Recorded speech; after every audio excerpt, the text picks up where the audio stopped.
Psalms in Punjabi context ਦੇ ਵਿੱਚ ਅਸੀਂ ਜ਼ਬੂਰ 16 ਵਿੱਚ ਜਾਵਾਂਗੇ ਤਾਂ ਅੱਜ ਫਿਰ ਅਸੀਂ ਦਾਊਦ ਦੇ ਜ਼ਬੂਰਾਂ ਤੇ ਗੌਰ ਕਰਾਂਗੇ। ਸਾਡੇ ਵਿੱਚ ਅੱਜ ਆਂਟੀ ਜੋਤੀ ਤੇ ਅੰਕਲ ਜੋਸ਼ੂਆ ਵਚਨ ਵਿੱਚ ਪੜ੍ਹਨਗੇ ਤੇ ਪਾਸਟਰ ਐਰਿਕ ਇਹਨਾਂ ਤੇ ਰਿਫਲੈਕਸ਼ਨ ਦੇਣਗੇ। ਇਸ ਤੋਂ ਪਹਿਲਾਂ ਕਿ ਅਸੀਂ ਅੱਜ ਦੀ ਰੀਡਿੰਗ ਵਿੱਚ ਜਾਈਏ, ਮੈਂ ਦਰਖਾਸਤ ਕਰਾਂਗੀ ਕਿ ਅੰਕਲ ਜੋਸ਼ੂਆ ਸਾਨੂੰ ਸਾਰਿਆਂ ਨੂੰ ਦੁਆ ਵਿੱਚ ਲੈ ਕੇ ਜਾਣ। ਆਓ ਅਸੀਂ ਆਪਣੇ ਸਰਾਂ ਨੂੰ ਝੁਕਾਈਏ ਤੇ ਆਪਣੀਆਂ ਅੱਖਾਂ ਨੂੰ ਬੰਦ ਕਰੀਏ ਤੇ ਖੁਦਾ ਦੀ ਹਜ਼ੂਰੀ ਨੂੰ ਮਹਿਸੂਸ ਕਰੀਏ, ਕਿਉਂਕਿ ਉਹ ਸਾਡਾ ਸੱਚਾ ਜ਼ਿੰਦਾ ਖੁਦਾ ਹੈ। ਖੁਦਾਵੰਦ ਤੇਰਾ ਸ਼ੁਕਰ ਕਰਦੇ ਹਾਂ ਇਸ ਜ਼ਿੰਦਗੀ ਦੇ ਲਈ ਜੋ ਤੂੰ ਸਾਨੂੰ ਦਿੱਤੀ, ਇਸ ਜ਼ਿੰਦਗੀ ਦੀਆਂ तमाम ਨੇਮਤਾਂ ਤੇ ਬਰਕਤਾਂ ਨੂੰ ਖੁਦਾਵੰਦ ਜੋ ਤੂੰ ਦਿੱਤੀਆਂ ਉਹਨਾਂ ਦੇ ਲਈ ਤੇਰਾ ਸ਼ੁਕਰ ਕਰਦੇ ਹਾਂ। ਖਾਸ ਤੌਰ ਤੇ ਖੁਦਾਵੰਦ ਤੇਰਾ ਸ਼ੁਕਰ ਕਰਦੇ ਹਾਂ ਤੇਰੇ ਖਾਦਮ ਦੇ ਲਈ ਜਿਸ ਨੂੰ ਤੂੰ ਤੰਦਰੁਸਤੀ ਦਿੱਤੀ, ਤੇ ਖੁਦਾਵੰਦ ਤੇਰੇ ਅੱਗੇ ਦੁਆ ਔਰ ਮਿੰਨਤ ਕਰਦੇ ਹਾਂ ਕਿ ਤੂੰ ਉਹਨਾਂ ਨੂੰ ਛੂ। ਖੁਦਾਵੰਦ ਜੋ ਕੁਛ ਵੀ ਹੈ ਉਹਨਾਂ ਨੂੰ ਤੂੰ ਬਿਹਤਰ ਜਾਣਦਾ ਹੈ, ਤੂੰ ਖੁਦਾਵੰਦ ਉਹਨਾਂ ਨੂੰ ਛੂ ਤੇ ਤੰਦਰੁਸਤੀ ਦੇ। ਸਾਡਾ ਈਮਾਨ ਤੇ ਵਿਸ਼ਵਾਸ ਹੈ ਕਿ ਜਦ ਅਸੀਂ ਤੇਰੇ ਤੋਂ ਮੰਗਦੇ ਹਾਂ ਤਾਂ ਤੂੰ ਸਾਨੂੰ ਦਿੰਦਾ ਹੈ, ਤੇ ਅੱਜ ਅਸੀਂ ਤੇਰੇ ਤੋਂ ਇਹੋ ਹੀ ਮੰਗਦੇ ਹਾਂ ਖੁਦਾਵੰਦ ਤੂੰ ਉਹਨਾਂ ਨੂੰ ਛੂ ਤੇ ਤੰਦਰੁਸਤੀ ਅਤਾ। ਖਾਸ ਤੌਰ ਤੇ ਖੁਦਾਵੰਦ ਅੱਜ ਦੇ ਜ਼ਬੂਰ ਦੇ ਲਈ ਤੇਰੇ ਅੱਗੇ ਦੁਆ ਔਰ ਮਿੰਨਤ ਕਰਦੇ ਹਾਂ ਖੁਦਾਵੰਦ ਜੋ ਕੁਛ ਵੀ ਅੱਜ ਉਹ 16 ਜ਼ਬੂਰ ਦੇ ਵਿੱਚੋਂ ਸਾਨੂੰ ਸਿਖਾਉਂਦੇ ਨੇ ਉਸ ਦੇ ਉੱਤੇ ਤੇਰੀ ਆਸ਼ੀਸ਼ ਤੇ ਬਰਕਤ ਹੋਵੇ। ਸੁਣਨ ਵਾਲਿਆਂ ਨੂੰ ਖੁਦਾਵੰਦ ਜੋ ਆਨਲਾਈਨ ਤੇ ਨੇ ਤੂੰ ਉਹਨਾਂ ਦੇ ਵੀ ਨਾਲ ਹੋ ਤੇ ਉਹਨਾਂ ਨੂੰ ਵੀ ਬਰਕਤ ਦੇ। ਸਭ ਦੇ ਨਾਲ ਹੋ ਖੁਦਾਵੰਦ, ਤੇਰੇ ਬੇਟੇ ਆਪਣੇ ਨਜਾਤ ਦਿੰਦਾ ਯਿਸੂ ਨਾਸਰੀ ਦੀ ਜਲਾਲੀ ਤੇ ਪਵਿੱਤਰ ਨਾਮ ਚ ਮੰਗਦੇ ਹਾਂ, ਆਮੀਨ। ਆਮੀਨ। Thank you uncle Joshua. ਸਾਡੇ ਵਿੱਚ ਸਾਰੇ ਮਿਊਜ਼ੀਸ਼ੀਅਨ ਅੰਕਲ ਕਾਸ਼ਿਫ ਮੌਜੂਦ ਹੈ ਤੇ ਇਹਨਾਂ ਨੂੰ ਮੈਂ ਰਿਕੁਐਸਟ ਕਰਾਂਗੀ ਕਿ ਜ਼ਬੂਰ 16 ਦਾ ਪਹਿਲਾ ਹਿੱਸਾ ਸਾਨੂੰ ਉਹਨਾਂ ਦਾ ਓਰੀਜਨਲ ਵਰਜ਼ਨ ਗਾ ਕੇ ਸੁਣਾਉਣਗੇ। ਜੈ ਮਸੀਹ ਦੀ ਸਾਰਿਆਂ ਨੂੰ। ਥੈਂਕ ਯੂ ਜੈ ਮਸੀਹ ਜੀ। ਜ਼ਬੂਰ 16। ਐ ਖੁਦਾਵੰਦ ਮੇਰੇ ਤੂੰ ਹੀ ਕਰ ਰਖਵਾਲੀ, ਬਚਪਨ ਤੋਂ ਸੁਣਦੇ ਆਏ ਹਾਂ। ਬਹੁਤ ਹੀ ਮਾਰੂਫ ਔਰ ਪਸੰਦੀਦਾ ਜ਼ਬੂਰ ਹੈ ਸਭ ਦਾ, ਤੇ ਅੱਜ ਜਿਹੜੀ ਅਸੀਂ ਟਿਊਨ ਗਾਉਂਦੇ ਹਾਂ ਉਹ ਹੀ ਹੈ ਜਿਹੜੀ ਕਿਤਾਬ ਦੇ ਅੰਦਰ ਇੱਥੇ 1908 ਚ ਛਾਪੀ ਗਈ ਸੀ, ਤੇ ਉਹਦੇ ਹੀ ਟਿਊਨ ਦੇ ਉੱਤੇ ਮੈਂ ਇਹਨੂੰ ਉਹਦੇ ਕੁਛ ਵਰਸਿਸ ਗਾ ਕੇ ਸੁਣਾਵਾਂਗਾ। ਆਇਤਾਂ। ਐ ਖੁਦਾਵੰਦ ਮੇਰੇ ਤੂੰ ਕਰ ਰਖਵਾਲੀ, ਐ ਖੁਦਾਵੰਦ ਮੇਰੇ ਤੂੰ ਕਰ ਰਖਵਾਲੀ, ਮੇਰਾ ਸਭ भरोसा तुम है रब वाली, मेरी जान खुदा नू एहो कहंदी आई, मैं तेरे बाजों मेरी नहीं है भलाई, ऐ खुदावंद मेरे तू कर रखवाली, मेरा सब भरोसा तू है रब वाली। आमीन। ਆਮੀਨ। Thank you uncle Kashif. ਆਓ ਹੁਣ ਅਸੀਂ ਸਕ੍ਰਿਪਚਰ ਰੀਡਿੰਗ ਵਿੱਚ ਚੱਲਾਂਗੇ ਆਂਟੀ ਜੋਤੀ ਤੇ ਅੰਕਲ ਜੋਸ਼ੂਆ ਦੇ ਨਾਲ। ਮੇਰੇ ਸਾਰੇ ਭੈਣ ਭਰਾਵਾਂ ਨੂੰ ਜੈ ਮਸੀਹ ਦੀ। ਖੁਦਾਵੰਦ ਤੁਹਾਨੂੰ ਸਾਰਿਆਂ ਨੂੰ ਆਸ਼ੀਸ਼ ਤੇ ਬਰਕਤ ਦੇਵੇ, ਜਿੰਨੇ ਵੀ ਸਾਨੂੰ ਇਸ ਵਕਤ ਆਨਲਾਈਨ ਦੇਖ ਰਹੇ ਹਨ ਔਰ ਜਿੰਨੇ ਵੀ ਸਾਨੂੰ ਬਾਅਦ ਵਿੱਚ ਦੇਖਣਗੇ। ਅੱਜ ਅਸੀਂ ਫਿਰ ਤੁਹਾਡੇ ਸਾਹਮਣੇ ਆਏ ਹਾਂ ਆਪਣੇ ਪਾਸਟਰ ਜੀ ਦੇ ਨਾਲ ਜ਼ਬੂਰ 16 ਲੈ ਕੇ। ਅੱਜ ਅਸੀਂ ਪੜਾਂਗੇ ਜ਼ਬੂਰ 16 ਸੁਰੱਖਿਆ ਦੇ ਲਈ ਪ੍ਰਾਰਥਨਾ, ਦਾਊਦ ਦਾ ਮਿਕਦਾਮ। ਮੈਂ ਇਹਦੀ ਪਹਿਲੀ ਆਇਤ ਪੜਾਂਗੀ। हे परमेश्वर तू मेरी रक्षा कर, मैं तेरी ही शरण आया हाँ। आयत नंबर 2। मैं यहोवा नू आख्या है कि तू ही मेरा प्रभु है, तेथों परे मेरी किते भलाई नहीं है। आयत नंबर 3। विश्वासी जो इस धरती उत्ते ਹਨ ਆਦਰਯੋਗ ਹਨ, ਉਹਨਾਂ ਨਾਲ ਹੀ ਮੇਰੀ ਖੁਸ਼ੀ ਹੈ। ਆਇਤ ਨੰਬਰ 4। ਜਿਹੜੇ ਦੂਜੇ ਦੇ ਮਗਰ ਭੱਜਦੇ ਹਨ ਉਹਨਾਂ ਦੇ ਗਮ ਵੱਧ ਜਾਣਗੇ, मैं उन्हां दियां लहू वालियां भेटां नहीं डोलांगा ਅਤੇ ना अपने बुल्लां ते उन्हां दे नाम लियावांगा। आयत नंबर 5 प्रभु तो मेरा ठहराया विरसा है, तेरे तो ही मेरी हर लोड़ पूरी हुंदी है, तेरे हत्थां विच ही मेरा भविख है। आयत नंबर 6 मन पाउंदे थावां विच मेरे ਲਈ ਜ਼ਰੀਬ ਪਾਈ, ਮੈਨੂੰ ਤਾਂ ਬਹੁਤ ਚੰਗਾ ਅਧਿਕਾਰ ਮਿਲਿਆ ਹੈ। आयत नंबर 7 प्रभु तो मैनू मिली सलाह लई मैं उसकी वडियाई करांगा, रात दे शांत वातावरण विच भी मेरा मन मेरी अगवाई करता है। आयत नंबर 8 मैं सदा ही यहोवा ਨੂੰ ਆਪਣੇ ਅੱਗੇ ਰੱਖਿਆ ਹੈ, ਉਹ ਮੇਰੇ ਸੱਜੇ ਪਾਸੇ ਜੋ ਹੈ, ਇਸ ਲਈ ਮੈਂ ਨਾ ਡੋਲਾਂਗਾ। आयत नंबर 9 इसलिए मेरा मन आनंदित ਅਤੇ खुश है, मैं हमेशा सुरक्षित हाँ। आयत नंबर 10 क्यों जो तू मेरी जान ਨੂੰ ਪਤਾਲ ਵਿੱਚ ਨਾ ਛੱਡੇਗਾ, ਨਾ ਆਪਣੇ ਪਵਿੱਤਰ ਪੁਰਖ ਨੂੰ ਗੌਰ ਵੇਖਣ ਦੇਵੇਂਗਾ। आयत नंबर 11 तू मैनू जीवन दा राह दिखाउंदा है, मैं तेरी संगत विच भरपूर आनंद माणांगा, मैनू तेरे कोल रह के ही खुशी मिलदी है। प्रभु दे वचन पढ़े और सुने जान विच आशीष ते बरकत होवे। आमीन। Amen. Thank you ਇਸ reading ਲਈ। ਆਓ ਹੁਣ ਅਸੀਂ ਪਾਸਟਰ ਐਰਿਕ ਸਰਵਰ ਦੇ ਨਾਲ ਕਲਾਮ ਦੇ ਰਿਫਲੈਕਸ਼ਨ ਤੇ ਇੰਟਰਪ੍ਰੀਟੇਸ਼ਨ ਵਿੱਚ ਹੁਣ ਜਾਵਾਂਗੇ। ਬਹੁਤ ਬਹੁਤ ਸ਼ੁਕਰੀਆ, ਥੈਂਕ ਯੂ ਐਂਜਲ ਔਰ ਅੰਕਲ ਜੋਸ਼ੂਆ ਔਰ ਜਿੰਨੇ ਸਾਡੇ ਭੈਣ ਭਰਾ ਸਾਨੂੰ ਇਸ ਵੇਲੇ ਜੁਆਇਨ ਕੀਤਾ ਹੈ, ਜਿਹੜੇ ਲਾਈਵ ਵੇਖ ਰਹੇ ਨੇ, ਜਿਹੜੇ ਰਿਕਾਰਡਿੰਗ ਸੁਣਨਗੇ, ਉਹਨਾਂ ਸਾਰਿਆਂ ਨੂੰ ਮਸੀਹ ਯਿਸੂ ਦੇ ਕਾਦਰ ਤੇ ਜਲਾਲੀ ਨਾਂ 'ਚ ਸਲਾਮਤੀ ਤੁਹਾਡੇ ਸਾਰਿਆਂ ਨੂੰ ਪਹੁੰਚੇ। ਔਰ ਅਸੀਂ ਪਿਛਲੇ ਜੁਮੇਰਾਤ ਅਸੀਂ ਮਿਸ ਕਰ ਗਏ ਹਾਂ, ਕਿਉਂਕਿ ਜਿਵੇਂ ਦਾਊਦ ਨੇ ਮਿਕਤਾਮ ਲਿਖਿਆ ਨਾ, ਔਰ ਮਿਕਤਾਮ ਦਾ ਮਤਲਬ ਹੈ ਜੀ ਟੂ ਕਵਰ, ਕਫਾਰਾ, ਟਕਣਾ, ਔਰ ਮਤਲਬ ਇਹਨੂੰ ਗੋਲਡਨ ਸਟੈਂਪ ਵੀ ਕਿਹਾ ਜਾਂਦਾ ਵੇ। ਮਿਕਤਾਮ ਜਿਹੜਾ ਵੇ ਇਹਦਾ ਮਤਲਬ ਹੈ ਜੀ ਕਿ ਇੱਕ ਐਸਾ ਬੰਦਾ ਜਿਹੜਾ ਆਪਣੀ ਮਿਜ਼ਰੀ, ਆਪਣੀ ਐਫਲਿਕਸ਼ਨ ਔਰ ਆਪਣੀ ਕ੍ਰਾਈਸਿਸ ਦੇ ਵਿੱਚ ਜਿਹੜਾ ਵੇ ਨਾ, ਉਹ ਜਿਹੜਾ ਖੁਦਾ ਨੂੰ ਕੀ ਕਰਦਾ, ਯਾਦ ਕਰਦਾ ਅਤੇ ਖੁਦਾ ਅੱਗੇ ਆਪਣਾ ਦਿਲ ਜਿਹੜਾ ਵੇ ਉਹਨੂੰ ਖੋਲ੍ਹ ਕੇ ਰੱਖਦਾ ਵੇ। ਸੋ ਪਿਛਲੇ 3-4 ਹਫ਼ਤਿਆਂ ਤੋਂ ਮੈਂ ਵੀ ਸਮਝੋ ਕਿ ਇੱਕ ਤਰ੍ਹਾਂ ਦਾ ਦਾਊਦ ਅੰਗਰੂ ਬੜੀ ਮਿਜ਼ਰੀ ਸਾਂ। ਉਹ ਸ਼ਿੰਗਲ ਪੇਨ ਮੈਂ ਪਹਿਲੀ ਵਾਰੀ ਇਹ ਨਾਂ ਸੁਣਿਆ ਜੀ, ਵਾਇਰਲ ਇਨਫੈਕਸ਼ਨ ਹੁੰਦਾ ਕੋਈ, ਉਹ ਮੇਰੇ 'ਤੇ ਅਟੈਕ ਹੋਇਆ ਔਰ ਉਹਦੇ ਅਟੈਕ ਦਾ ਰਿਜ਼ਲਟ ਇਹ ਨਿਕਲਿਆ ਕਿ ਮੇਰਾ ਜਿਹੜਾ ਸੱਜਾ ਪਾਸਾ ਹੈ ਨਾ, ਸੀਨਾ ਮੇਰਾ ਇੱਥੋਂ ਆਇਆ ਪਾਸਿਓਂ ਲੈ ਕੇ ਤੇ ਬੈਕ ਸਾਈਡ ਤੱਕ ਉਹ ਪੂਰੀ ਨਰਵ ਦੱਬੀ ਜਾਂਦੀ ਹੈ 3rd ਲੇਅਰ 'ਚ ਜਾ ਕੇ। ਔਰ ਇਟਸ ਇੰਟਰਸਟਿੰਗ ਬਿਮਾਰੀ ਕਿ ਇਹ ਉਹ ਬਿਮਾਰੀ ਹੈ ਜਿਹਦੇ ਇੱਕ ਬੜਾ ਮਸ਼ਹੂਰ ਗਾਣਾ ਸੀ, ਮੇਰੇ ਖਿਆਲ 'ਚ ਮੈਡਮ ਨੂਰ ਜਾਂਦਾ ਸੀ ਕਿ ਪਤਾ ਨਹੀਂ ਲਤਾ ਜੀ ਦਾ ਹੀ, ਦਰਦ ਰੁਕਤਾ ਨਹੀਂ ਇੱਕ ਪਲ ਵੀ, ਇਸ਼ਕ ਕੀ ਇਹ ਸਜ਼ਾ ਮਿਲ ਰਹੀ ਹੈ। ਸੋ ਇਹ ਉਹ ਗਾਣਾ ਮੈਨੂੰ ਯਾਦ ਆਇਆ ਕਿ ਰੁਕਦਾ ਹੀ ਨਹੀਂ ਇੱਕ ਪਲ ਵੀ, ਐਸੀ ਨਾ ਅੰਦਰ ਗਿਆ ਜਾਂ ਨਾ ਵਾਇਰਲ ਉਹਨੇ ਜਨਾਬ ਇੱਕ ਟਾਈਮ ਨਹੀਂ ਰੁਕਿਆ, ਨੀਂਦਰਾਂ ਵੀ ਉੱਡ ਗਈਆਂ ਅਤੇ ਸੋਹਣਾ ਗਾਣਾ ਸਾਰਾ ਕੁਛ ਗਿਆ। ਐਨੀਵੇ ਸੋ ਲੇਕਿਨ ਖੁਦਾ ਦਾ ਸ਼ੁਕਰ ਦਾ ਕਰਨੇ ਆ, ਖੁਦਾ ਜਿਹੜਾ ਸਾਡਾ ਇੰਤਹਾਈ ਰਹਿਮਦਿਲ ਖੁਦਾ ਵੇ, ਖੁਦਾ ਸਾਡਾ ਰਹਿਮ ਕਰਨ ਵਾਲਾ ਖੁਦਾ, ਮਿਹਰਬਾਨ ਖੁਦਾ ਜਿਹੜਾ ਆਪਣੇ ਲੋਕਾਂ 'ਤੇ ਰਹਿਮ ਕਰਦਾ ਹੈ। ਆਲਦੋ ਵੀ ਆਰ ਆਲ ਇਨ ਦਿਸ ਬॉडी, ਪੌਲੁਸ ਉਸ ਲਿਖਦਾ ਵੇ ਹਮ ਗਿਰਾਏ ਤੋਂ ਜਾਤੇ हैं लेकिन मारे नहीं जाते। ਸੋ ਦੁਨੀਆ 'ਚ ਅਸੀਂ ਰਹਿੰਦੇ ਹਾਂ, so we are all under the circumstances, body ਹੁੰਦਿਆਂ we have to face that. Paulus ਰਸੂਲ ਨੂੰ ਭੁਗਤਣਾ ਪਿਆ ਸੀ। ਉਹ ਕਹਿੰਦਾ ਜੀ ਮੇਰੇ ਜਿਸਮ ਮੇ ਖੁਦਾ ਨੇ ਕੰਡਾ ਚਬੋਇਆ ਵੇ, ਉਹ ਇਸ ਲਈ ਚਬੋਇਆ ਕਿ ਮੈਂ ਕਿਤੇ ਫੁੱਲ ਨਾ ਜਾਵਾਂ। ਸੋ ਪੌਲੁਸ ਰਸੂਲ ਕੀ ਕਹਿੰਦਾ ਆਪਣੀ ਜਿਸਮਾਨੀ ਫਿਜ਼ੀਕਲ ਏਲਨੈਸ ਨੂੰ, ਪੌਲੁਸ ਕਹਿੰਦਾ ਕਿ ਮੈਨੂੰ ਖੁਦਾ ਨੇ ਮੇਰੇ ਅੰਦਰ ਕੰਡਾ ਚਬੋ ਕੇ ਰੱਖਿਆ ਵੇ ਮੇਰੇ ਅੰਦਰ, ਤਾਂ ਕਿ ਸ਼ੈਤਾਨ ਜਿਹੜਾ ਨਾ ਮੇਰੇ ਅੰਦਰ ਕੰਮ ਨਾ ਕਰੇ, ਮੈਂ ਫੁੱਲ ਨਾ ਜਾਵਾਂ ਕਿ ਮੈਂ ਐਡਾ ਵੱਡਾ ਰਸੂਲ ਹਾਂ, ਮੈਂ ਬੜੇ ਚਰਚ ਕਾਇਮ ਕੀਤੇ, ਮੈਂ ਬੜਾ ਕੁਛ ਕੰਮ ਕੀਤਾ ਵੇ। ਸੋ ਖੁਦਾ ਸਾਨੂੰ ਜਿਹੜਾ ਨਾ ਬੈਲੈਂਸ 'ਚ ਰੱਖਦਾ ਕਈ ਵਾਰੀ ਇਹੋ ਜਿਹੀਆਂ ਚੀਜ਼ਾਂ ਦੇ ਨਾਲ, ਦੱਸਦਾ ਕਿ ਮਤਲਬ ਜ਼ਰਾ ਆਪਣੀ ਔਕਾਤ 'ਚ ਰਹੋ, ਜ਼ਿਆਦਾ ਫੁੱਲਣ ਦੀ ਫੈਲਣ ਦੀ ਕੋਈ ਲੋੜ ਨਹੀਂ ਹੈ। ਓਕੇ ਐਨੀਵੇ ਸੋ ਜੀ ਦਾਊਦ ਕਾ ਮਿਕਤਾਮ ਹੈ ਜੀ, ਮਤਲਬ ਦੱਸਿਆ ਜੀ ਜਿਹੜਾ ਟਾਈਟਲ ਹੈ ਇਹ ਤਕਰੀਬਨ ਕੋਈ 6 ਹੋਰ ਜ਼ਬੂਰਾਂ 'ਤੇ ਆਇਆ। 6 ਜ਼ਬੂਰ ਕਿਹੜੇ ਨੇ? ਤੁਸੀਂ ਜਦੋਂ ਜ਼ਬੂਰ ਨੰਬਰ 56 ਤੋਂ ਸ਼ੁਰੂ ਕਰੋਗੇ, ਜ਼ਬੂਰ ਨੰਬਰ 56, 57, 58, 59 ਤੇ 60, ਇਹ 4 ਜ਼ਬੂਰ ਔਰ ਉਹਦੇ ਬਾਅਦ ਜਿਹੜਾ 16ਵਾਂ ਜ਼ਬੂਰ ਅਸੀਂ ਪੜ੍ਹਨ ਡਏ ਹਾਂ, ਇਹਨਾਂ ਦਾ ਜਿਹੜਾ ਟਾਈਟਲ ਹੈ ਦੈਟ ਇਜ਼ ਮਿਕਤਾਮ। ਓਕੇ ਸੋ ਜਿਹੜੇ ਸਕਾਲਰਸ ਨੇ ਉਹ ਇਹਦੇ ਮਾਮਲੇ 'ਚ ਬੜਾ ਸਿਰ ਖਪਾਉਂਦੇ ਨੇ ਕਿ ਜੀ ਇਹਦਾ ਅਸਲ ਮਤਲਬ ਕੀ ਹੈ।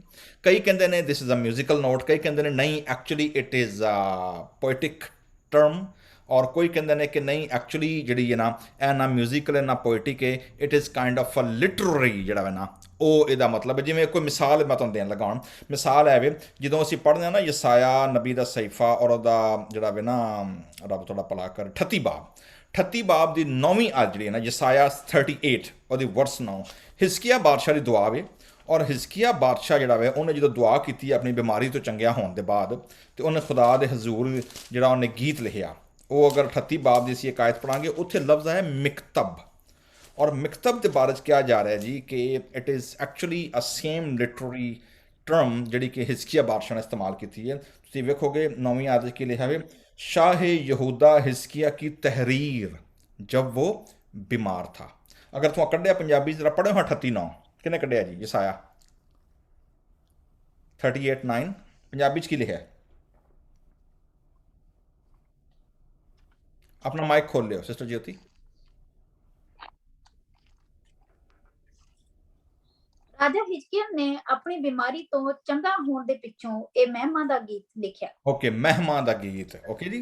सो एक्चुअली इत्थे महिमा दा गीत लफ्ज आया वे, जबकि उर्दू च लफ्ज तहरीर और इब्रानी च लफ्ज मिकतब यानी कतब या किताब जो तो लफ्ज निकले ना, मतलब तहरीर जिन्होंने इत्थे किया गया है राइटिंग ऑफ किंग हिजकिया।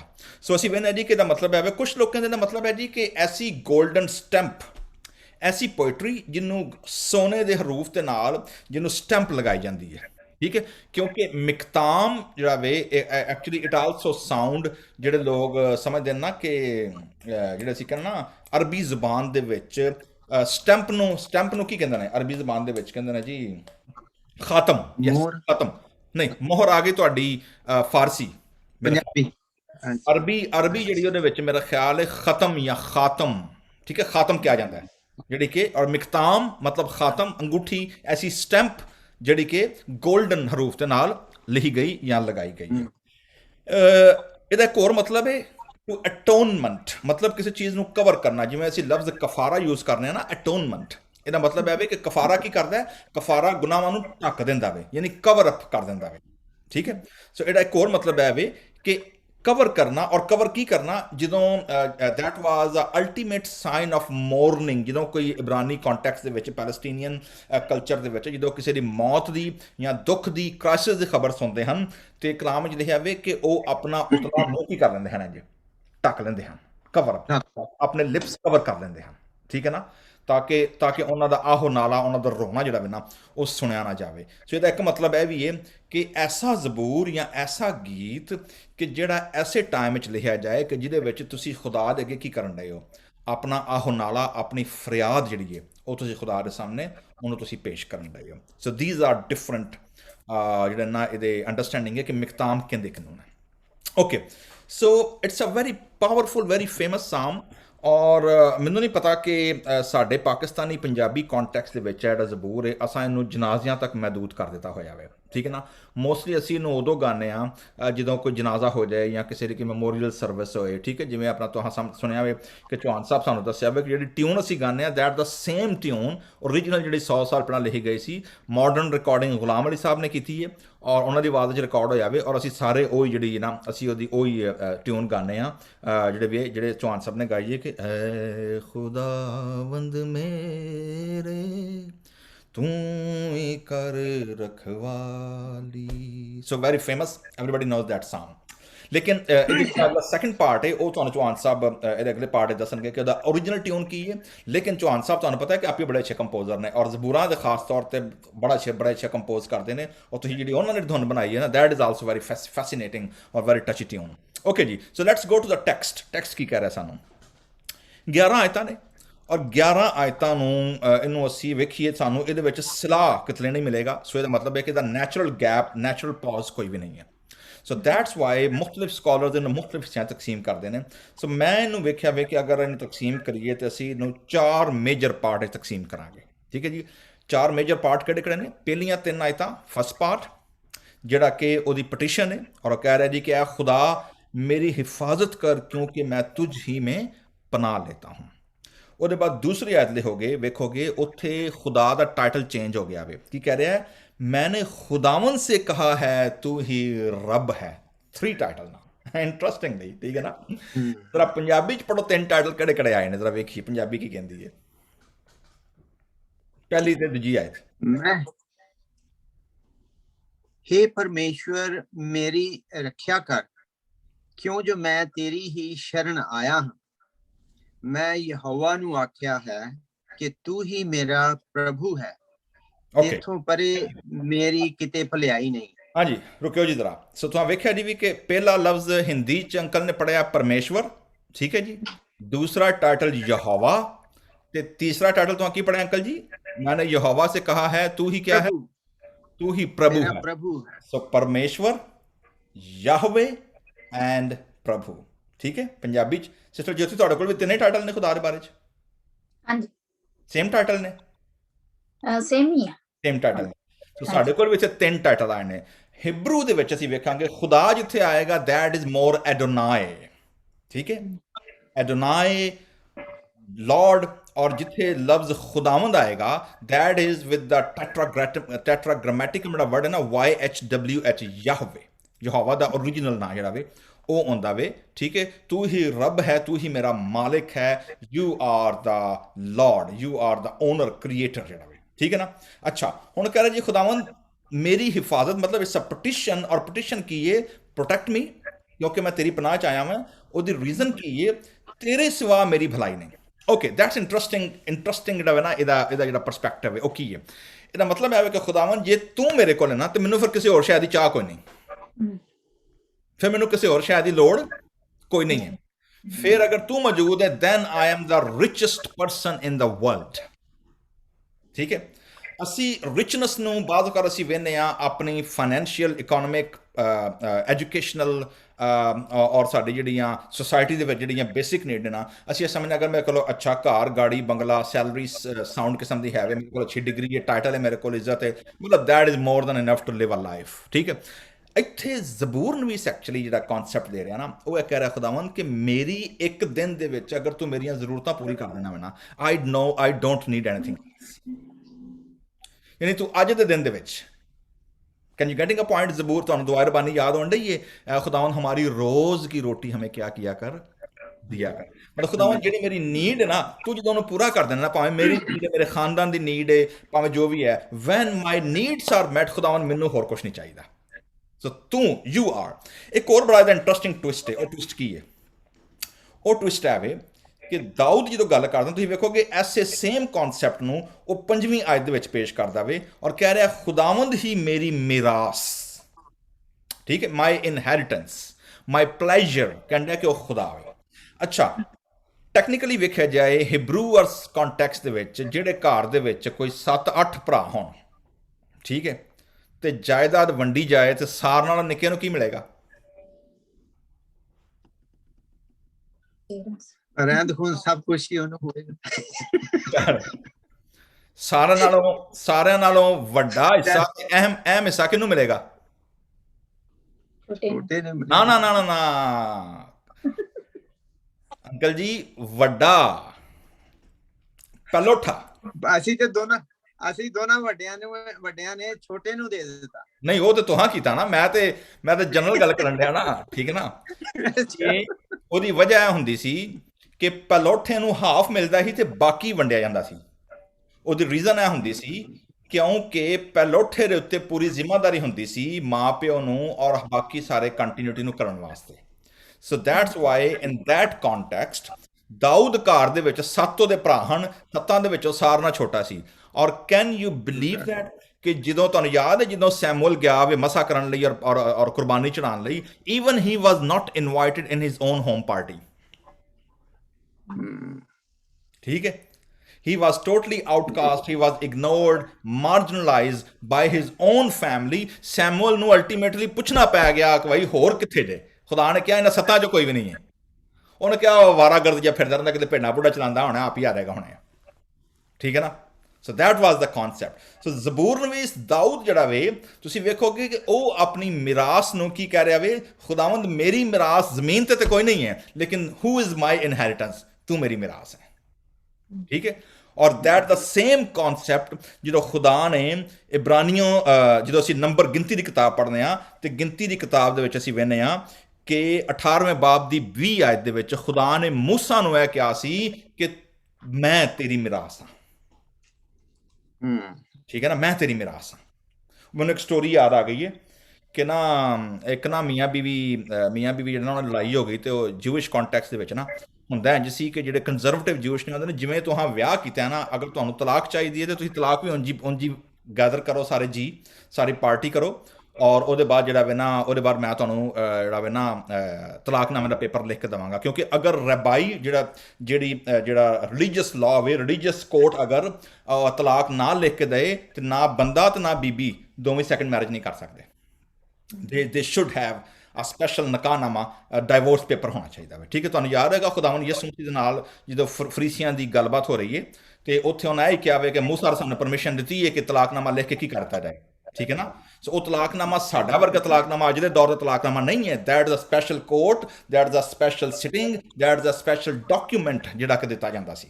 ਠੀਕ ਹੈ, so that's the idea behind that. ਲੇਕਿਨ ਉਹ ਹੋਇਆ ਕਿ ਉਹਨੇ ਰਬਾਈ ਨੇ ਕਿਹਾ ਜੀ ਕਿ ਤੁਸੀਂ ਐਨਜੀ ਪਾਰਟੀ ਅਰੇਂਜ ਕਰੋ ਤੇ ਮੈਂ ਤੁਹਾਨੂੰ ਜਨਾਬ ਜਿਹੜੀ ਕੋਰਟ ਹੈ ਉਹ ਤੁਹਾਨੂੰ ਦੇ ਦੇਗੀ। ਉਹਨੇ ਇੰਝ ਕੀਤਾ, ਸ਼ੌਹਰ ਨੇ ਆਪਣੀ ਬੀਵੀ ਨੂੰ ਰਾਤ ਨੂੰ ਨਾ ਜਦੋਂ ਪਾਰਟੀ ਪੂਰਟੀ ਖਤਮ ਹੋਣ ਲੱਗੀ ਨਾ ਤੇ ਪੀ ਪੂ ਕੇ ਸਾਰਾ ਜਿਹੜਾ ਥੋੜਾ ਲੁੜਕ ਗਿਆ, ਆਪਣੀ ਬੀਵੀ ਨੂੰ ਕਹਿੰਦਾ ਮੈਂ ਤੁਹਾਨੂੰ ਇਜਾਜ਼ਤ ਦੇਣਾ ਵਾ ਕਿ ਜਿਹੜੀ ਤੇਰੀ ਸਾਰ ਨਾਲ ਕੀਮਤੀ ਸ਼ੈ ਵਾ ਨਾ ਉਹ ਤੂੰ ਲੈ ਕੇ ਜਾ ਸਕਣੀ ਇੱਥੋਂ। ਠੀਕ ਹੈ, ਅਗਲੇ ਦਿਨ ਜਦੋਂ ਉਹਨੂੰ ਹੋਸ਼ ਆਈ ਨਾ ਤਾਂ ਉਹਨੇ ਵੇਖਿਆ ਮੇਰਾ ਬੈੱਡ ਕਿੱਥੇ ਵੇ। ਉਹ ਬੈੱਡ ਆਪਣੇ ਘਰ ਦੇ ਬਜਾਏ ਉਹਦੀ ਬੀਵੀ ਦੇ ਘਰ। ਤੇ ਆਂਦਾ ਤੂੰ ਮੈਨੂੰ ਕਿੱਥੇ ਲੈ ਆਈ ਆ? ਆਂਦਾ ਵੀ ਤੂੰ ਆਪੇ ਦੇ ਕਿਹਾ ਸੀ ਜਿਹੜੀ ਤੇਰੀ ਘਰ ਸਾਰ ਨਾਲ ਕੀਮਤੀ ਸ਼ੈ ਉਹ ਤੂੰ ਲੈ ਜਾਈਂ ਤੇ ਮੈਂ ਲੈ ਆਈ ਆ। ਸੋ that was the moment when he realized ਕਿ ਉਹਨੂੰ ਆਪਣੀ ਬੀਵੀ ਨੂੰ ਤਲਾਕ ਨਹੀਂ ਦੇਣੀ ਚਾਹੀਦੀ। So the idea is ਕਿ what is our inheritance? Possession, materialistic life, ਚੀਜ਼ਾਂ, possession ਜਾਂ status ਜਾਂ ਕੀ ਅਸੀਂ ਆਪਣੇ ਆਪ ਨੂੰ ਅਸੀਂ ਕਿਹਦੇ ਨਾਲ ਰਿਲੇਟ ਕਰਨਾ ਆ ਔਰ ਅਸੀਂ ਸਾਡੇ ਲਈ ਖੁਦਾ ਦੀ ਅਹਿਮੀਅਤ ਕੀ ਹੈ। ਸੋ ਕਹਿੰਦੇ ਜੀ ਖੁਦਾਵੰਦ ਤੂੰ ਮੇਰੀ ਮਿਰਾਸ ਹੈ ਜੀ। ਓਕੇ, ਸੋ ਇਹਦੇ ਵਿੱਚ ਜਦੋਂ ਅਸੀਂ ਅੱਗੇ ਜਾਂਦੇ ਹਾਂ ਨਾ ਉਹ ਤੁਸੀਂ ਵੇਖੋ ਕਿ ਕੰਟਰਾਸਟ ਇੱਕ ਦੇ ਰਿਹਾ ਵੇ ਤੀਸਰੀ ਆਇਤ ਤੋਂ ਲੈ ਕੇ ਤੇ ਚੌਥੀ ਆਇਤ ਦੇ ਵਿੱਚ। ਉਹ ਕਹਿ ਰਿਹਾ ਜੀ ਖੁਦਾਵੰਦ ਕਿ ਜਿਹੜੇ ਜ਼ਮੀਨ ਦੇ ਮੁਕੱਦਸ ਲੋਕ ਬਰਗਜ਼ੀਦਾ ਨੇ ਨਾ, ਯਾਨੀ ਜਿਨ੍ਹਾਂ ਨੂੰ ਤੂੰ ਚੁਣਿਆ ਖੁਦਾਵੰਦ, ਜਿਨ੍ਹਾਂ ਨੂੰ ਤੂੰ ਚੋਜ਼ਨ ਵਨ ਜਿਹੜੇ ਨੇ, ਆਂਦਾ ਜਿਨ ਮੇ ਮੇਰੀ ਪੂਰੀ ਖੁਸ਼ਨੂਦੀ, ਆਂਦਾ ਆਈ ਲੌਂਗ ਫॉर देयर ਫੈਲੋਸ਼ਿਪ, ਕਿ ਮੈਂ ਐਸੇ ਲੋਕਾਂ ਦੀ ਕੀ ਮੰਗਣਾ ਵਾ, ਮੈਂ ਐਸੇ ਲੋਕਾਂ ਨਾਲ ਉੱਠਣਾ ਬਹਿਣਾ ਪਸੰਦ ਕਰਨਾ ਵਾ। ਮੈਨੂੰ ਐਸੇ ਲੋਕਾਂ ਦੀ ਫੈਲੋਸ਼ਿਪ ਪਸੰਦ ਏ ਜਿਹੜੇ ਤੇਰੇ ਬਰਗਜ਼ੀਦਾ ਕੀਤੇ ਹੋਏ ਨੇ, ਜਿਨ੍ਹਾਂ ਨੂੰ ਤੂੰ ਚੁਣਿਆ, ਜਿਨ੍ਹਾਂ ਨੂੰ ਤੂੰ ਅਲੱਗ। ਬਰਗਜ਼ੀਦਾ ਦਾ ਮਤਲਬ ਹੈ ਚੋਜ਼ਨ ਵਨ, ਸੈਪਰੇਟਡ, ਹੋਲੀ ਵਨ, ਜਿਨ੍ਹਾਂ ਨੂੰ ਕੀ ਕਰ ਦਿੱਤਾ ਗਿਆ ਵੇ, ਅਲੱਗਾ ਕਰ ਦਿੱਤਾ ਗਿਆ ਵੇ ਬਾਕੀ ਲੋਕਾਂ ਨਾਲੋਂ। ਠੀਕ ਹੈ, ਸੋ ਚਰਚ ਜਿਹੜਾ ਵੀ ਅਸੀਂ ਵੇਖਦੇ ਹਾਂ ਕਿ ਕਲੀਸੀਆ ਜਿਹੜੀ ਏ, ਇਸ ਲਈ ਉਹਦਾ ਲਫ਼ਜ਼ ਇਕਲੀਜ਼ੀਆ ਅੰਗਰੇਜ਼ੀ ਜਿਹੜਾ ਚਰਚ ਹੈ ਨਾ ਉਹਦਾ ਮਤਲਬ ਹੈ ਗ੍ਰੀਕ ਦੇ ਵਿੱਚ ਇਕਲੀਸੀਆ। ਇਕਲੀਜ਼ੀਆ ਦਾ ਮਤਲਬ ਹੈ ਜੀ ਬੁਲਾਏ ਹੋਂ ਕੀ ਜਮਾਤ, ਚੋਜ਼ਨ ਵਨ, ਅਲੱਗ ਕੀਤੇ ਹੋਏ ਲੋਕ ਜਿਹੜੇ ਦੁਨੀਆ ਨਾਲੋਂ ਕੀ ਨੇ, ਅਲੱਗ ਨੇ। ਲੇਕਿਨ ਅਗਰ ਚਰਚ ਜਿਹੜਾ ਵੇ, ਅਗਰ ਚਰਚ ਵੀ ਦੁਨੀਆ ਵਰਗੀ ਕੰਮ ਕਰਨਾ ਸ਼ੁਰੂ ਕਰ ਦੇਗਾ ਨਾ, ਇਹਦਾ ਮਤਲਬ ਹੈ ਵੇ ਕਿ you are not no more than a church. ਤੁਸੀਂ ਵੀ ਬਾਕੀ ਕਿਸੇ ਆਰਗੇਨਾਈਜੇਸ਼ਨ ਅੰਗਰੋਂ, ਬਾਕੀ ਕਿਸੇ ਗਰੁੱਪ ਅੰਗਰੋਂ, ਬਾਕੀ ਕਿਸੇ ਸਮਝੋ ਕਿ ਫਰੈਟਰਨਿਟੀ ਅੰਗਰੋਂ ਤੁਸੀਂ ਵੀ ਇੱਕ ਹਜੂਮ ਔਰ ਇਕੱਠੇ ਹੋ ਗਏ ਹੋ ਔਰ ਤੁਹਾਡੀਆਂ ਆਪਣੇ ਆਪਣੇ ਟੇਬਲਾਂ ਲੱਗੀਆਂ ਨੇ, ਆਪਣੇ ਆਪਣੇ ਕਮਰੇ, ਆਪਣੇ ਆਪਣੇ ਤੁਹਾਡੇ ਬਾਕਸ ਬਣੇ ਹੋਏ ਨੇ ਔਰ you go and separately you concise yourself in your bubble, in your box, you are not engaging with the body of Christ. So ਕੀ ਕਹਿ ਰਿਹਾ ਜੀ ਕਿ ਜ਼ਮੀਨ ਕੇ ਮੁਕੱਦਸ ਲੋਕ ਜਿਹੜੀ ਜਮਾਤ ਜਿਨ੍ਹਾਂ ਨੂੰ ਤੂੰ ਚੂਜ਼ ਕੀਤਾ ਖੁਦਾਵੰਦ, ਦੇ ਆਰ ਮਾਈ ਫਰੈਂਡਸ, ਮੈਂ ਉਹਨਾਂ ਦੇ ਨਾਲ ਉੱਠਣਾ ਬਹਿਣਾ, ਹੈਂਗ ਆਊਟ ਕਰਨਾ, ਮੈਂ ਕੀ ਕਰਨਾ, ਉਹਨਾਂ ਪਸੰਦ ਕਰਨਾ, ਉਹਨਾਂ 'ਚ ਮੇਰੀ ਪੂਰੀ ਖੁਸ਼ਨੂਦੀ ਹੈ। ਅੱਗੇ ਉਹ ਕਹਿੰਦਾ ਜੀ ਗੈਰ ਮਾਬੂਦੋਂ ਕੇ ਕੰਟਰਾਸਟ ਆ ਗਈ ਹੁਣ। ਇੱਕ ਤਾਂ ਜਿਹੜੇ ਕੌਣ ਨੇ, ਇਹਨਾਂ ਨੂੰ ਖੁਦਾ ਨੇ ਕੀ ਕੀਤਾ ਵੇ, ਆਪਣੇ ਲਈ ਬਰਗਜ਼ੀਦਾ ਕਰਤਾ ਵੇ। ਦੂਜੇ ਲੋਕ ਹੁਣ ਕੌਣ ਨੇ, ਉਹ ਲੋਕ ਨੇ ਜਿਹੜੇ ਗੈਰ ਮਾਬੂਦੋਂ ਦੇ ਪਿੱਛੇ ਕੀ ਕਰਦੇ ਨੇ, ਉਹ ਦੌੜਦੇ ਨੇ। ਠੀਕ ਹੈ, ਉਹ ਨੱਠਦੇ ਨੇ ਐਸੀਆਂ ਚੀਜ਼ਾਂ ਨੇ ਮਗਰ, ਔਰ ਕਹਿੰਦਾ ਕਿ ਉਹਨਾਂ ਦਾ ਗਮ ਵੱਧ ਜਾਏਗਾ। ਮਤਲਬ they will be more sorrowful because they are running behind the fake gods। ਉਹ ਝੂਠ ਦੇ ਪਿੱਛੇ ਨੱਠਣ ਡਏ ਨੇ, ਉਹਨਾਂ ਦਾ ਗਮ ਵੱਧ ਜਾਏਗਾ। ਉਹ ਕਹਿੰਦਾ ਜੀ ਮੈਂ ਉਹਨਾਂ ਵਰਗੇ ਖੂਨ ਵਾਲੇ ਤਪਾਵਨ, ਆਂਦਾ ਮੈਂ ਨਹੀਂ ਤਪਾਵਨ, ਐਕਚੁਅਲੀ ਮੈਨੂੰ ਨਹੀਂ ਪਤਾ ਇੱਥੇ ਨਾ ਕਿਹੜੀ ਲੈਂਗੁਏਜ ਯੂਜ਼ ਕੀਤੀ ਹੈ ਤਾਂ ਉਰਦੂ ਹੀ ਹੈ ਲੇਕਿਨ ਬੜੀ ਗਾੜੀ ਪਰਸ਼ੀਅਨ ਉਰਦੂ ਹੈ, ਲੇਕਿਨ ਪੰਜਾਬੀ ਮੈਨੂੰ ਇੱਥੇ ਬੜਾ ਅੱਛਾ ਲੱਗਾ ਵੇ। ਚੌਥੀ ਆਇਤ ਕੀ ਕਿਹਾ ਜੀ, ਮੈਂ ਉਹਨਾਂ ਵਰਗੇ ਕੀ ਹੈ ਜੀ, ਜਰਾ ਪੜ੍ਹੋ ਜਰਾ ਚੌਥੀ ਆਇਤ ਕੀ ਹੈ। ਜਿਹੜੇ ਦੂਜੇ ਦੇ ਮਗਰ ਭੱਜਦੇ ਹਨ ਉਹਨਾਂ ਦੇ ਗਮ ਵੱਧ ਜਾਣਗੇ, ਮੈਂ ਉਹਨਾਂ ਦੀਆਂ ਲਹੂ ਵਾਲੀਆਂ ਭੇਟਾਂ ਨਹੀਂ ਡੋਲਾਂਗਾ, ਓਕੇ, ਅਤੇ ਨਾ ਆਪਣੇ ਬੁੱਲਾਂ ਤੇ ਉਹਨਾਂ ਦਾ ਨਾਮ ਲਿਆਵਾਂਗਾ। ਓਕੇ ਜੀ, ਹੇਅਰ ਯੂ ਗੋ, ਭੇਟਾਂ ਡੋਲਾਂਗਾ, ਮਤਲਬ ਬਲੱਡ ਜਿਹੜਾ ਹੁੰਦਾ ਸੀ ਹਮੇਸ਼ਾ ਕੀ ਕੀਤਾ ਜਾਂਦਾ, ਦੈਟ ਪੋਰ ਆਊਟ।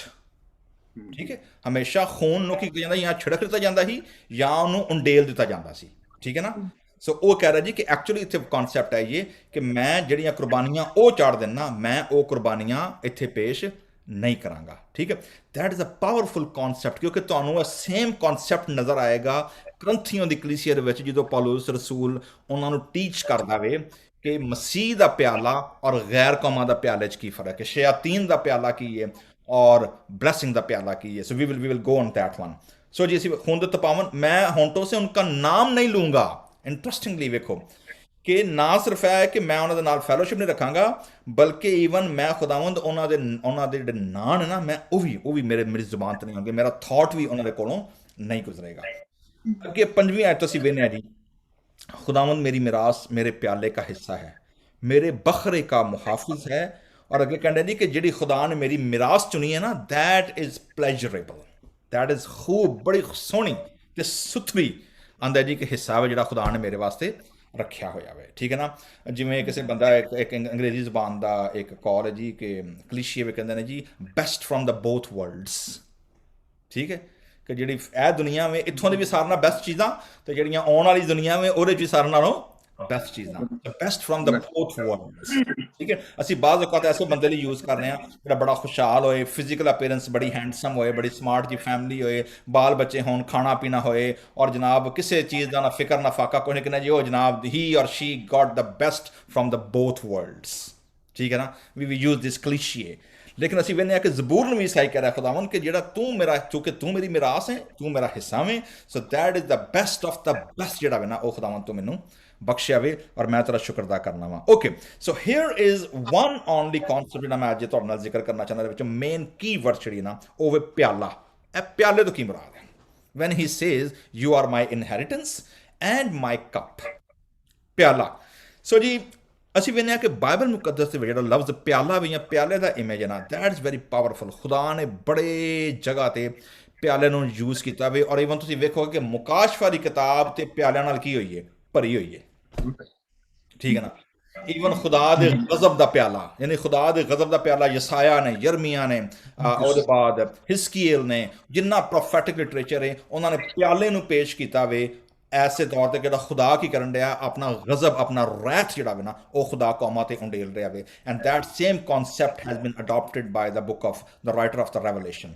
ਜਦੋਂ ਇੱਥੇ ਜ਼ਬੂਰ ਕਹਿ ਰਿਹਾ ਨਾ ਮੇਰਾ ਪਿਆਲਾ ਮੈਂ ਖੁਦਾ ਨੂੰ, ਤੇ ਮੇਰੇ ਜਦੋਂ ਮੈਂ ਦੱਸਣਾ ਚਾਹ ਰਿਹਾ ਹਾਂ ਕਿ ਕਿਵੇਂ ਪੌਲੂਸ ਰਸੂਲ ਨੇ ਔਰ ਫਿਰ ਜ਼ਬੂਰ ਨਵੀਸ ਨੇ ਕਿਵੇਂ ਇਹ ਜ਼ਬੂਰ 16 ਜਿਹੜਾ ਵੇ it is directly apply to the new covenant, to the resurrection and the crucifixion of Jesus Christ। ਕਿਵੇਂ?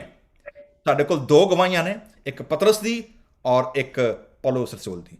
ਉਹਨਾਂ ਦੋਵਾਂ ਨੇ ਇਹ ਸੇਮ ਜ਼ਬੂਰ ਨੂੰ ਕੋਟ ਕੀਤਾ ਵੇ। ਕਿੱਥੇ ਕਿੱਥੇ ਕੋਟ ਕੀਤਾ ਵੇ? ਜ਼ਰਾ ਹਵਾਲਾ ਖੋਲੋ ਜੀ ਸਿਸਟਰ ਜੀ, ਉੱਥੇ ਤੁਸੀਂ ਖੋਲੋ ਰਸੂਲਾਂ ਦੇ ਮਾਲ, ਉਹਦਾ ਦੂਜਾ ਬਾਬ 25 ਤੋਂ 32 ਆਇਤ, ਤੇ ਅੰਕਲ ਜੋਸ਼ੂਆ ਤੁਸੀਂ ਖੋਲੋ ਸੇਮ ਰਸੂਲਾਂ ਦੇ ਮਾਲ 13 ਬਾਬ 35 ਤੋਂ 39 ਆਇਤ। So let's see how the New Testament writers use this psalm. Same verbatim quote, direct quotation from the Psalm 16. जी हवाला 10 के पढ़े जी। ਚੇਲਿਆਂ ਦੇ ਕਰਤੱਵ ਉਹਦਾ 2 ਬਾਬ ਉਹਦਾ 25 ਤੋਂ 32 ਆਇਤ ਤੱਕ। ਦਾਊਦ ਨੇ ਉਹਨਾਂ ਦੇ ਬਾਰੇ ਕਿਹਾ, ਮੈਂ ਪ੍ਰਭੂ ਨੂੰ ਹਮੇਸ਼ਾ ਆਪਣੇ ਸਾਹਮਣੇ ਦੇਖਦਾ ਰਿਹਾ, ਕਿਉਂਕਿ ਉਹ ਮੇਰੇ ਸੱਜੇ ਪਾਸੇ ਹੈ ਕਿ ਮੈਂ ਡੁੱਲ ਨਾ ਜਾਵਾਂ। ਇਸ ਕਾਰਨ ਮੇਰਾ ਮਨ ਆਨੰਦਿਤ ਹੋਇਆ ਅਤੇ ਮੇਰੀ ਜ਼ੁਬਾਨ ਖੁਸ਼। ਹੁਣ ਮੇਰਾ ਸਰੀਰ ਆਸ਼ਾ ਵਿੱਚ ਜੀਵੇਗਾ, ਕਿਉਂਕਿ ਤੂੰ ਮੇਰੇ ਪ੍ਰਾਣ ਨੂੰ ਪਤਾਲ ਵਿੱਚ ਨਹੀਂ ਛੱਡੇਗਾ ਅਤੇ ਤੂੰ ਆਪਣੇ ਭਗਤ ਨੂੰ ਬੁਰੇ ਅਨੁਭਵ ਨਹੀਂ ਹੋਣ ਦੇਵੇਂਗਾ। ਤੂੰ ਮੈਨੂੰ ਜੀਵਨ ਦਾ ਰਾਹ ਦਿਖਾਇਆ ਹੈ ਅਤੇ ਤੂੰ ਆਪਣੇ ਦਰਸ਼ਨ ਦੁਆਰਾ ਮੈਨੂੰ ਆਨੰਦ ਨਾਲ ਭਰਿਆ। ਰੁਕਿਓ ਜੀ ਜ਼ਰਾ, ਕਿਹੜੀ ਆਇਤ ਤੋਂ ਕਿਹੜੀ ਆਇਤ ਤੱਕ ਡਾਇਰੈਕਟ ਕੋਟ ਹੈ? ਆ ਵੇਖਿਆ 8ਵੀਂ ਆਇਤ ਤੋਂ, ਠੀਕ ਹੈ, 8ਵੀਂ ਆਇਤ ਤੋਂ ਲੈ ਕੇ 11ਵੀਂ ਆਇਤ ਤੱਕ ਪਤਰਸ ਨੇ ਡਾਇਰੈਕਟ ਹਵਾਲਾ ਐਸੇ ਜ਼ਬੂਰ ਨੂੰ ਕਾਪੀ ਪੇਸਟ ਕਰ ਦਿੱਤਾ ਹੈ। ਠੀਕ ਹੈ, ਪਤਰਸ ਕਿੱਥੇ ਬੋਲ ਰਿਹਾ ਜੀ? ਈਦ ਦੇ ਪੈਂਤੀਕੋਸਤ ਦਾ ਦਿਨ ਹੈ ਔਰ ਪਹਿਲੀ ਵਾਰੀ ਜ਼ਬਾਨਾਂ ਬੋਲੀਆਂ ਗਈਆਂ, ਲੋਕਾਂ ਨੇ ਕਲਾਮ ਸੁਣਿਆ, 15 ਮੁਲਕਾਂ ਦੇ ਲੋਕਾਂ ਨੇ, ਔਰ ਲੋਕੀ ਤਬਦੀਲ ਹੋਏ। ਪਤਰਸ ਕਲਾਮ ਸੁਣਾ ਰਿਹਾ ਵੇ ਔਰ ਕਲਾਮ ਸੁਣਾਉਂਦਿਆਂ ਉਹ ਜ਼ਬੂਰ 16 ਨੂੰ ਡਾਇਰੈਕਟ 8ਵੀਂ ਆਇਤ ਤੋਂ ਲੈ ਕੇ 11ਵੀਂ ਆਇਤ ਤੱਕ ਕੀ ਕਰਦਾ ਪਿਆ? ਇੱਥੇ ਕੋਟ ਕਰਦਾ ਵੇ। ਕੋਟ ਕਰਨ ਦੇ ਬਾਅਦ ਉਹ ਇਹਨੂੰ ਹੁਣ ਅਨਪੈਕ ਕਿਵੇਂ ਕਰਦਾ? ਹਾਂਜੀ 29 ਆਇਤ। 29 ਆਇਤ, ਪ੍ਰਭੂ ਮੈਨੂੰ ਕੁਲ ਪ੍ਰਮੁੱਖ ਦਾਊਦ ਦੇ ਬਾਰੇ ਸਾਫ਼-ਸਾਫ਼ ਕਹਿਣ ਦੀ ਆਗਿਆ ਦਿਓ। ਉਹ ਮਰ ਗਿਆ, ਦੱਬਿਆ ਗਿਆ ਅਤੇ ਉਸਦੀ ਕਬਰ ਅੱਜ ਤੱਕ ਸਾਡੇ ਇੱਥੇ ਹੈ। ਉਹ ਨਬੀ ਸੀ, ਇਸੇ ਲਈ ਉਸਨੇ ਇਹ ਜਾਣਦੇ ਹੋਏ ਕਿ ਪਰਮੇਸ਼ਵਰ ਨੇ ਉਸ ਨਾਲ ਸਹੁੰ ਖਾਧੀ ਹੈ, ਤੇਰੀ ਕੁਲ ਵਿੱਚੋਂ ਇੱਕ ਮਨੁੱਖ ਨੂੰ ਤੇਰੀ ਰਾਜ ਗੱਦੀ ਉੱਤੇ ਵਿਰਾਜਮਾਨ ਕਰਾਂਗਾ। ਉਸਨੇ ਪਹਿਲੇ ਹੀ ਜਾਣਦਿਆਂ ਹੋਇਆਂ ਮਸੀਹ ਦੇ ਫਿਰ ਮੁਰਦਿਆਂ ਵਿੱਚੋਂ ਜੀ ਉੱਠਣ ਬਾਰੇ ਕਿਹਾ। ਨਾ ਤਾਂ ਉਹ ਪਤਾਲ ਵਿੱਚ ਛੱਡਿਆ ਗਿਆ ਅਤੇ ਨਾ ਹੀ ਉਸਦਾ ਸਰੀਰ ਸੜਿਆ। Here you go. Thank you ਜੀ। ਸੋ ਪਤਰਸ ਰਸੂਲ ਇਸ ਜ਼ਬੂਰ ਨੂੰ ਪੇਸ਼ਨ ਗੋਈ ਦੇ ਤੌਰ ਤੇ, ਪ੍ਰੋਫੈਸੀ ਦੇ ਤੌਰ ਤੇ ਲੈਂਦਿਆਂ ਹੋਇਆਂ ਦਾਊਦ ਦੇ ਮੂੰਹੋਂ ਇਹਦੀ ਫੁਲਫਿਲਮੈਂਟ ਕਿੱਥੇ ਕਰਾ ਰਿਹਾ ਵੇ?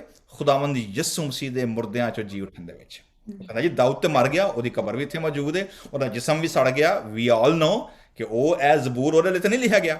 ਸੋ he doesn't apply to himself directly. So ਕਿਹਦੇ ਤੇ ਅਪਲਾਈ ਹੁੰਦਾ ਵੇ? ਕਹਿੰਦਾ ਜੀ ਇਹ ਜ਼ਬੂਰ ਡਾਇਰੈਕਟ ਅਪਲਾਈ ਹੁੰਦਾ ਵੇ ਖੁਦਾਵੰਦ ਯਿਸੂ ਮਸੀਹ ਦੇ ਉੱਤੇ, ਕਿਉਂਕਿ ਉਹ ਨਾ ਆਲਮੇ ਰਾਜ ਛੱਡਿਆ ਗਿਆ, ਨਾ ਉਹਦਾ ਜਿਸਮ ਸੜਨ ਦੀ ਨੌਬਤ ਪਹੁੰਚੀ, ਬਲਕਿ ਉਹ ਕੰਪਲੀਟ ਤੌਰ ਤੇ ਉਹ ਖੁਦਾ ਦੇ ਹੱਥੋਂ ਵਿੱਚ ਉਹ ਜ਼ਿੰਦਾ ਹੋਇਆ ਔਰ ਖੁਦਾ ਨੇ ਉਹਦੇ ਵਸੀਲੇ ਜਿਹੜਾ ਵੇ ਦੁਨੀਆ ਦੇ ਵਿੱਚ ਆਪਣਾ ਨਵਾਂ ਕੋਵੈਨੈਂਟ ਜਿਹੜਾ ਵੇ ਨਾ ਉਹਦਾ ਅਨਾਉਂਸ ਕਰ ਦਿੱਤਾ ਵੇ। ਸੋ ਅਸੀਂ ਵੇਖਦੇ ਹਾਂ ਕਿ ਜ਼ਬੂਰ number 16 actually it's not only a king David's own petition and condition, but actually it is a prophecy about Jesus Christ. ਠੀਕ ਹੈ, ਨਾ ਸਿਰਫ ਹੈ ਬਲਕਿ ਪੌਲੁਸ ਰਸੂਲ ਵੀ ਸੇਮ ਜ਼ਬੂਰ ਨੂੰ ਕੋਟ ਕਰਦਾ ਹੈ ਜੀ। ਨਾ ਸੈਂਟ ਪੌਲੁਸ ਰਸੂਲ ਜਿਹੜੇ ਨੇ ਉਹ ਇਸ ਵੇਲੇ ਜਨਾਬ ਇੰਟਰਨੈਸ਼ਨਲ ਟ੍ਰਿਪ ਤੇ ਨਿਕਲੇ ਹੋਏ ਨੇ ਗਲੋਬਲ ਮਿਸ਼ਨ ਦੇ ਉੱਤੇ, ਔਰ ਗਲੋਬਲ ਮਿਸ਼ਨ ਦੇ ਵਿੱਚ ਤੁਸੀਂ ਵੇਖੋਗੇ ਕਿ ਉਹ ਪਹੁੰਚਦੇ ਨੇ 13ਵੇਂ ਬਾਬ ਦੇ ਵਿੱਚ। ਜਦੋਂ ਅਸੀਂ ਵੇਖਦੇ ਹਾਂ ਉਹ ਪਹੁੰਚੇ ਨੇ ਜਨਾਬ ਅੰਤਾਕੀਆ 'ਚ ਪਹੁੰਚ ਗਏ ਨੇ, ਠੀਕ ਹੈ, ਐਂਟੀਓਕ ਮੌਜੂਦਾ ਤੁਰਕੀ, ਔਰ ਉੱਥੇ ਪਹੁੰਚ ਕੇ ਜਹਾਜ਼ 'ਚ ਬੈਠੇ ਨੇ। 13ਵੀਂ ਆਇਤ ਕਹਿਣ ਡਈ ਹੈ ਪਸਦੀਆ के अंताकिया सबत के दिन इबादत खाने में जा बैठे। सो ਪੌਲੁਸ ਰਸੂਲ ਐਸੇ ਜ਼ਬੂਰ ਨੂੰ ਕੋਟ ਕਰਨ ਲੱਗਾ ਵੇ ਹੁਣ ਇੰਟਰਨੈਸ਼ਨਲ ਸ਼ਹਿਰ ਦੇ ਵਿੱਚ ਯਹੂਦੀ ਇਬਾਦਤ ਖਾਨੇ ਦੇ ਵਿੱਚ, ਔਰ ਪੌਲੁਸ ਰਸੂਲ ਕੀ ਕਹਿ ਰਿਹਾ ਜੀ? ਹਾਂਜੀ ਅੰਕਲ ਜੀ। ਰਸੂਲਾਂ ਦੇ ਕਿਤਾਬ ਉਹਦਾ 13ਵਾਂ ਬਾਬ 35-39 ਆਇਤ ਲਈ ਉਹ ਕਿਸੇ ਹੋਰ ਜ਼ਬੂਰ ਵਿੱਚ ਵੀ ਆਖਦਾ ਹੈ, ਭਾਈ ਤੂੰ ਆਪਣੇ ਪਵਿੱਤਰ ਪੁਰਖ ਨੂੰ ਸੜਨ ਨਾ ਦੇਵੇਂਗਾ। ਦਾਊਦ ਤਾਂ ਆਪਣੇ ਸਮੇਂ ਵਿੱਚ ਪਰਮੇਸ਼ਵਰ ਦੀ ਮਰਜ਼ੀ ਪੂਰੀ ਕਰਕੇ ਸੌਂ ਗਿਆ ਅਤੇ ਆਪਣੇ ਪਿਓ ਦਾਦਿਆਂ ਵਿੱਚ ਜਾ ਮਿਲਿਆ ਅਤੇ ਸੜ ਗਿਆ, ਪਰ ਇਹ ਜਿਹਨੂੰ ਪਰਮੇਸ਼ਵਰ ਨੇ ਜਿਵਾਲਿਆ ਨਾ ਸੜਿਆ। ਸੋ ਇਹ ਭਾਈਓ ਇਹ ਜਾਣੋ ਕਿ ਉਸੇ ਦੇ ਵਸੀਲੇ ਨਾਲ ਤੁਹਾਨੂੰ ਪਾਪਾਂ ਦੀ ਮਾਫੀ ਦੀ ਖਬਰ ਦਿੱਤੀ ਜਾਂਦੀ ਹੈ ਅਤੇ ਉਸੇ ਦੇ ਰਾਹੀਂ ਹਰ ਇੱਕ ਜਿਹੜਾ ਨਿਸ਼ਚਾ ਕਰਦਾ ਹੈ। ਥੈਂਕ ਯੂ ਜੀ, ਥੈਂਕ ਯੂ। ਤਾਂ ਵੇਖਿਆ ਜੀ ਪੂਰੀ ਅੰਜੀਲ ਖੁਸ਼ਖਬਰੀ ਗੋਸਪਲ ਇਜ਼ ਬੇਸਡ ਅਪਨ ਦਿਸ ਸਾਮ 16। ਖੁਦਾਵੰਦ ਯਿਸੂ ਮਸੀਹ ਦੇ ਮੁਰਦਿਆਂ ਚੋਂ ਜੀ ਉੱਠਣ ਦੀ ਜਿਹੜੀ ਪੇਸ਼ਨ ਗੋਈ ਹੈ, that has been prophesied by King David in Psalm 16। ਸੋ ਜ਼ਬੂਰ 16 ਸਿਰਫ ਜ਼ਬੂਰ 16 ਨਹੀਂ ਹੈ, ਇਹ ਜ਼ਬੂਰ 16 ਜਿਹੜਾ ਵੇ ਇਹ ਖੁਸ਼ਖਬਰੀ ਹੈ। ਇਹ ਖੁਸ਼ਖਬਰੀ ਕੀ ਹੈ ਕਿ ਖੁਦਾ ਨੇ ਯਿਸੂ ਮਸੀਹ ਨੂੰ ਮੁਰਦਿਆਂ ਚੋਂ ਜੀ ਉਠਾਇਆ, ਔਰ ਉਹਦੇ ਵਸੀਲੇ ਖੁਦਾ ਨੇ ਦੁਨੀਆ ਦੇ ਉੱਤੇ ਆਪਣਾ ਨਿਜਾਤ, ਆਪਣਾ ਨਵਾਂ ਕੋਵੈਨੈਂਟ, ਆਪਣਾ ਨਵਾਂ ਅਹਿਦ ਜਿਹੜਾ ਵੇ ਉਹ ਖੁਦਾ ਨੇ ਕਾਇਮ ਕੀਤਾ ਵੇ। ਜਿਹੜੀ ਖੁਦਾ ਦੇ ਬਰਗਜ਼ੀਦਾ ਲੋਕ ਨੇ ਉਹ ਐਸੇ ਫੈਲੋਸ਼ਿਪ ਦੇ ਵਸੀਲੇ ਇਕੱਠੇ ਹੁੰਦੇ ਨੇ, ਐਸੇ ਫੈਲੋਸ਼ਿਪ ਦੇ ਵਸੀਲੇ ਖੁਦਾ ਉਹਨਾਂ ਨੂੰ ਆਪਣਾ ਹਿੱਸਾ ਤੇ ਆਪਣਾ ਪਿਆਲਾ ਜਿਹੜੀ ਮੈਂ ਗੱਲ ਕਰਨ ਲੱਗਾ ਸਾਡੀ। ਸੋ ਤੁਹਾਨੂੰ ਯਾਰ ਪਤਾ ਲੱਗ ਗਿਆ ਨਾ ਹੁਣ ਕਿ ਇਹ ਜ਼ਬੂਰ ਦੀ ਨਵੇਂ ਐਤਨਾਮੇ ਦੇ ਵਿੱਚ ਔਰ ਖੁਦਾਵੰਦ ਯਿਸੂ ਮਸੀਹ ਦੀ ਖੁਸ਼ਖਬਰੀ ਦੇ ਵਿੱਚ ਜ਼ਬੂਰ ਦੀ ਕਿੱਡੀ ਵੱਡੀ ਅਹਿਮੀਅਤ ਹੈ। ਠੀਕ ਹੈ, 8 ਤੋਂ 11 ਆਇਤਾਂ direct application to Jesus Christ. ਨਾ ਮੇਰਾ ਔਰ ਤੁਹਾਡਾ ਇਹਦੇ ਨਾਲ ਕੀ ਤਾਲੁਕ ਹੈ? ਦ ਮੋਸਟ ਇੰਪੋਰਟੈਂਟ ਥਿੰਗ, ਅੱਜ ਅਸੀਂ 21ਵੀਂ ਸਦੀ ਦੇ ਵਿੱਚ ਬਹਿ ਕੇ ਅਸੀਂ ਇਸ ਪਿਆਲੇ ਨੂੰ, ਅਸੀਂ ਇਸ ਹਿੱਸੇ ਨੂੰ, ਅਸੀਂ ਜਿਹੜੀ ਸਾਡੇ ਵਾਸਤੇ ਖੁਦਾ ਨੇ ਪ੍ਰੋਮਿਸ ਕੀਤਾ ਵੀ ਜ਼ਬੂਰ ਦੇ ਵਿੱਚ, how can we become a part of that?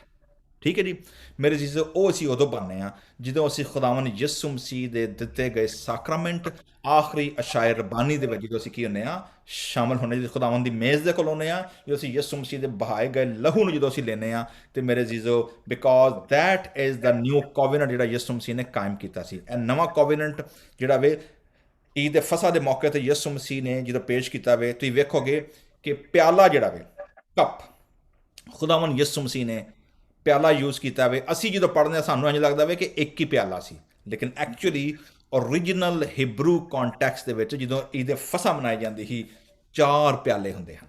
ਕਿੰਨੇ ਪਿਆਲੇ ਹੁੰਦੇ ਹਨ ਜੀ? 4। ਠੀਕ ਹੈ, ਉਹ 4 ਪਿਆਲੇ ਕਿਹੜੇ ਕਰਨ? ਉਹਦੀ ਬੁਨਿਆਦ ਕੀ ਸੀ? ਉਹ 4 ਪਿਆਲਿਆਂ ਦੀ ਬੁਨਿਆਦ ਸੀ ਖਰੂਜ ਦੀ ਕਿਤਾਬ, ਉਹਦਾ 6ਵਾਂ ਬਾਬ 6ਵੀਂ ਤੇ 7ਵੀਂ ਆਇਤ। ਜ਼ਰਾ ਵੇਖੋ ਜੀ ਖਰੂਜ ਦੀ ਕਿਤਾਬ 6ਵਾਂ ਬਾਬ 6ਵੀਂ ਤੇ 7ਵੀਂ ਆਇਤ।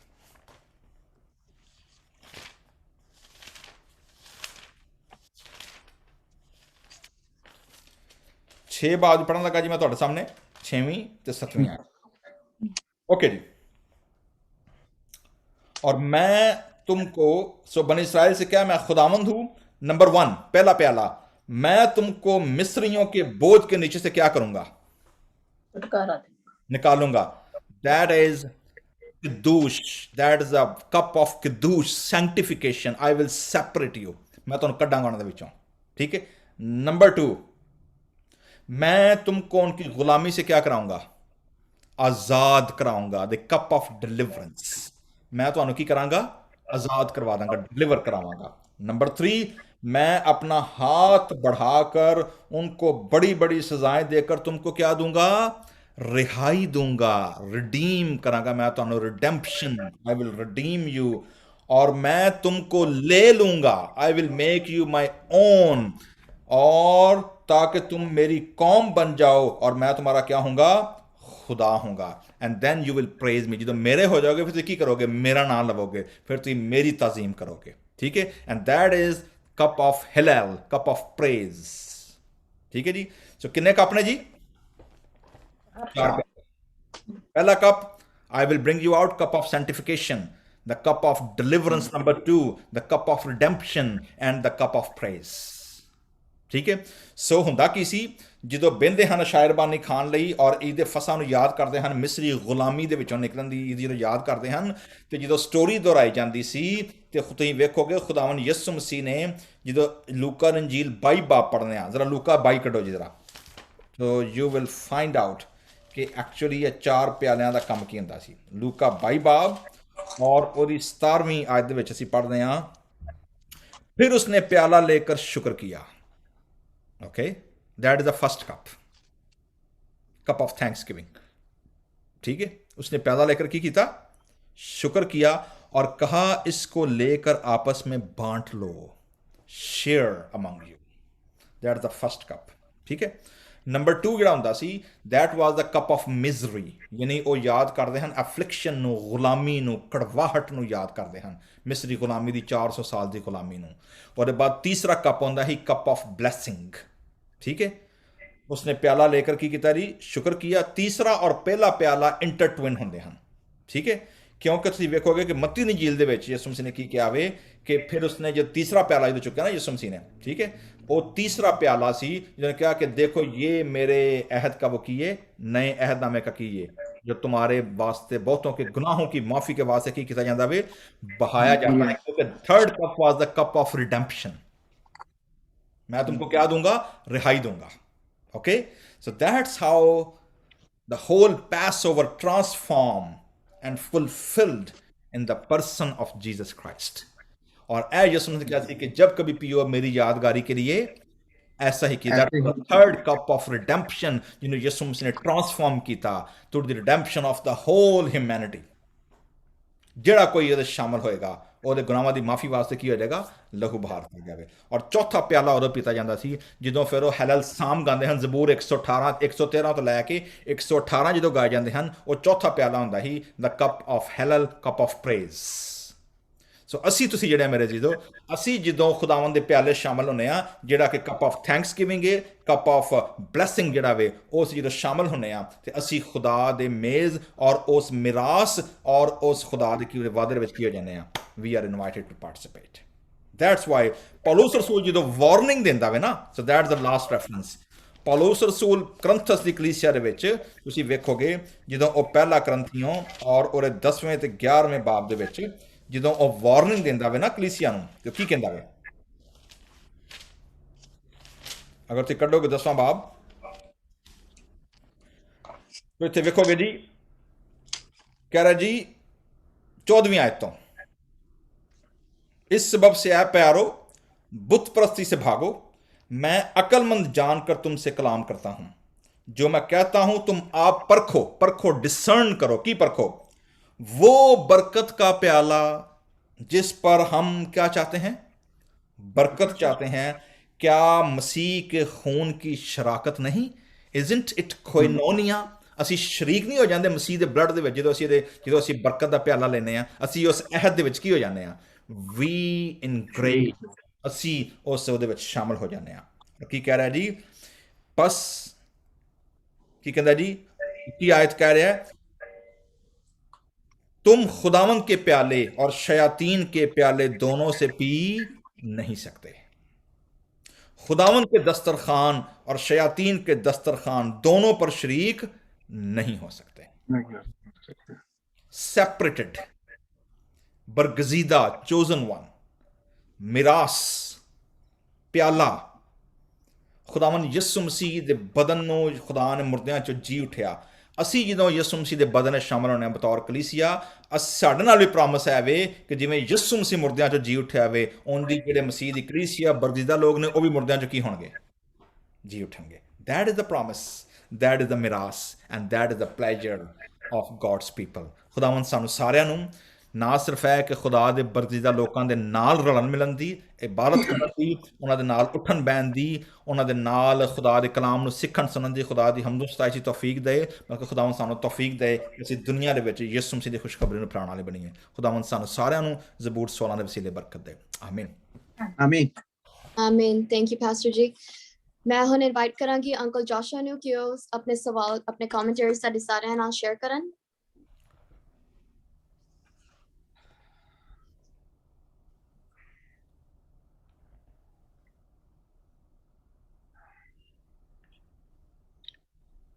ਮੈਂ ਲਿਖਿਆ ਇਹਦੇ ਬਾਰੇ ਚ ਪਹਿਲੇ ਤੇ ਉਹ ਜਿਹੜਾ ਮਿਕਤਮ ਦਾ ਸਵਾਲ ਹੈ ਉਹਦੇ ਬਾਰੇ ਚ ਮੈਂ ਥੋੜੀ ਜਿਹੀ ਖੋਜ ਵੀ ਕੀਤੀ। ਉਹਦੇ ਲਈ ਮੈਂ ਕੋਸਟਾ ਮਿਸਾ ਗਿਆ ਤੇ ਉੱਥੇ ਚਰਚ ਦੇ ਵਿੱਚੋਂ ਮਤਲਬ ਕਿ ਪੁੱਛਿਆ ਵੀ ਕਿਸੇ ਨੂੰ, ਤੇ ਕੋਈ ਖਾਸ ਮਤਲਬ ਮੈਨੂੰ ਕੋਈ ਉਹਦੇ ਬਾਰੇ ਦੇ ਵਿੱਚ ਸੰਤੁਸ਼ਟੀ ਨਹੀਂ ਮਿਲੀ।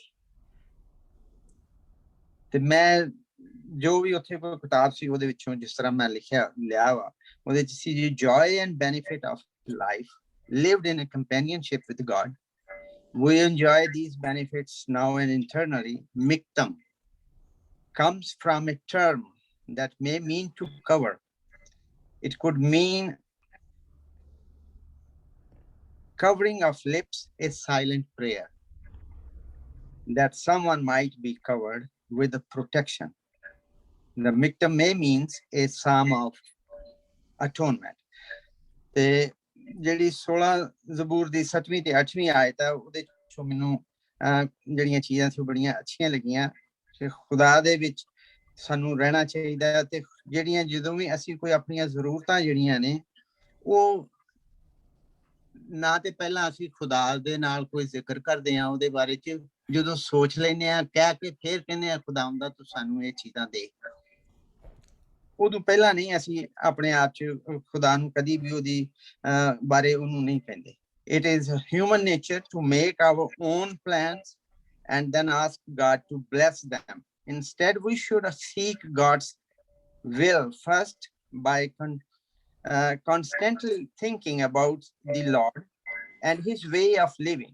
We will gain insight that will help make right decision and live the way God desired. Communicating with God allows him to counsel us and give us wisdom. Those who seek God, however, can move ahead confidently with what they know is right and important in God's eyes. That's it. Thank you uncle Joshua. ਮੈਂ ਹੁਣ invite ਕਰਦੀ aunty ਜੋਤੀ ਨੂੰ ਕਿ ਉਹ ਵੀ ਆਪਣੇ ਸਵਾਲ ਤੇ ਆਪਣੀ ਕਮੈਂਟਰੀ ਸਾਡੇ ਸਾਰਿਆਂ ਨਾਲ ਸ਼ੇਅਰ ਕਰਨ। ਔਰ ਫਿਰ ਸਾਰਿਆਂ ਨੂੰ ਜੈ ਮਸੀਹ ਦੀ। ਇਸ ਦੀਆਂ ਸਾਰੀਆਂ ਹੀ ਆਇਤਾਂ ਬਹੁਤ ਹੀ ਸੁੰਦਰ ਲਿਖੀਆਂ ਗਈਆਂ ਹਨ ਤੇ ਸੁਰੱਖਿਆ ਦੇ ਲਈ ਪ੍ਰਾਰਥਨਾ ਦੀਆਂ ਪਹਿਲੀਆਂ 2 ਆਇਤਾਂ ਹੈ। ਇਸ ਦੇ ਵਿੱਚ ਦਾਊਦ ਨੇ ਲਿਖਿਆ ਕਿ हे परमेश्वर तू मेरी रक्षा कर। उसने एक बेनती की है कि खुदावंद तू हमेशा मेरे साथ रहे और मेरी रक्षा तू ही करने वाला है। और दाऊद ਨੂੰ ਅਗਰ ਅਸੀਂ ਦੇਖਦੇ ਹਾਂ ਕਿ ਉਸਨੂੰ ਕਿਸੇ ਲਾਇਕ ਨਹੀਂ ਸੀ ਸਮਝਿਆ ਜਾਂਦਾ, ਪਰ ਖੁਦਾ ਨੇ ਉਸਨੂੰ ਇੱਕ ਐਸੀ ਜਗ੍ਹਾ ਦਿੱਤੀ ਕਿ ਜਿਸ ਦੇ ਰਾਹੀਂ ਉਸਦਾ ਹੋਲੀ ਪੂਰੇ ਵਚਨ ਦੇ ਵਿੱਚ ਪਵਿੱਤਰ ਬਾਈਬਲ ਦੇ ਵਿੱਚ ਉਸਦਾ ਦਾਊਦ ਦਾ ਜ਼ਿਕਰ ਹੈ।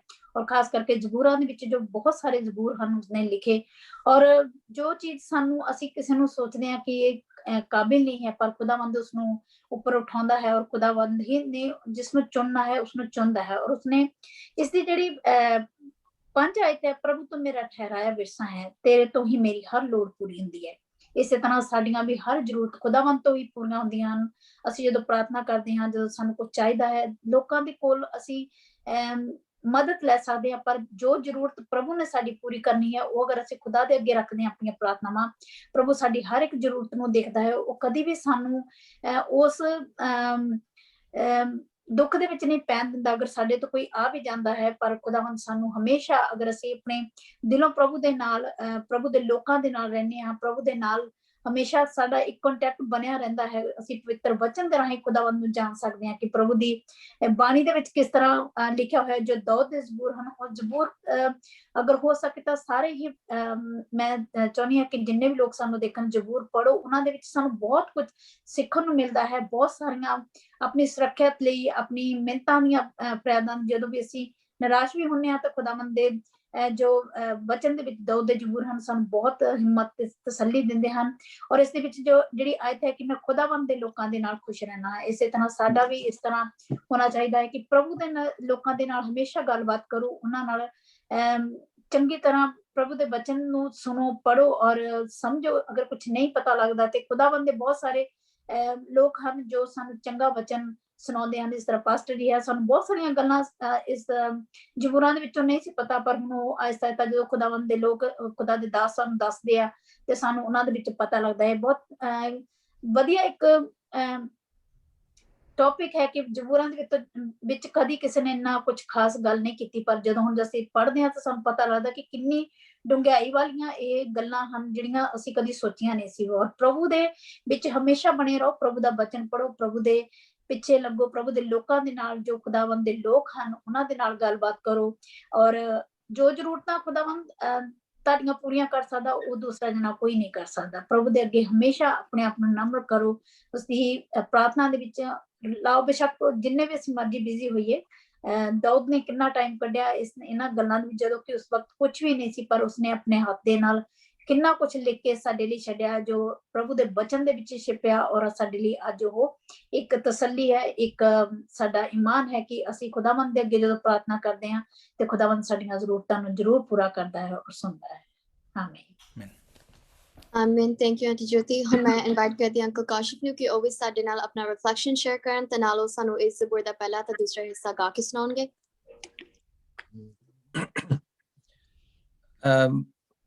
ਜ਼ਬੂਰ 16 ਇਹਦੇ ਚ ਕਾਫੀ ਸਾਰੀਆਂ ਚੀਜ਼ਾਂ ਐਸੀਆਂ ਲਿਖੀਆਂ ਗਈਆਂ ਨੇ ਜਿਨ੍ਹਾਂ ਦੇ ਬਾਰੇ ਚ ਅੱਜ ਦੇ ਦੌਰ ਚ ਵੀ ਸਾਨੂੰ ਬਹੁਤ ਧਿਆਨ ਰੱਖਣਾ ਚਾਹੀਦਾ ਕਿ ਪਾਕਿਸਤਾਨ ਦੇ ਅੰਦਰ, ਇੰਡੀਆ ਦੇ ਅੰਦਰ, ਸਾਡੇ ਰੀਜਨਸ ਦੇ ਅੰਦਰ ਲੋਕ ਜਿਹੜੇ ਕਿ ਮਸੀਹੀ ਨੇ ਉਹ ਕਦੀ ਵੀ ਕਿਸੇ ਹੋਰ ਖੁਦਾ ਦੇ ਸਾਹਮਣੇ ਆਪਣੇ ਸਿਰ ਨੂੰ ਨਾ ਝੁਕਾਉਣ। ਇਸ ਜ਼ਬੂਰ ਦੇ ਅੰਦਰ ਕਿਹਾ ਗਿਆ, ਮੈਂ ਉਹਨਾਂ ਦਾ ਨਾਮ ਹੀ ਆਪਣੇ ਮੂੰਹ ਤੇ ਨਾ ਲਿਆਵਾਂਗਾ, ਮੈਂ ਉਹਨਾਂ ਦੇ ਸਾਹਮਣੇ ਚੜਾਵੇ ਨਾ ਚੜਾਵਾਂਗਾ।